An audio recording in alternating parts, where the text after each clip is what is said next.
Mulai mengalami perubahan pada tubuhnya, kondisi Ukasha Muhammad Syahki kini tengah jadi perhatikan Zaskia Sungkar.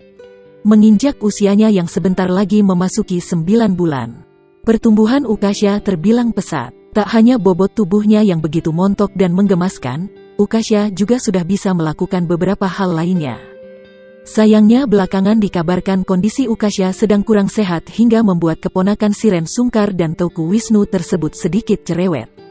Dilansir melalui unggahan di akun Instagram @zaskiasungkar15, Jumat tanggal 10 Desember tahun 2021, rupanya kini Ukasha tengah merasakan sakit akibat tubuh gigi yang membuat dirinya kurang nyaman.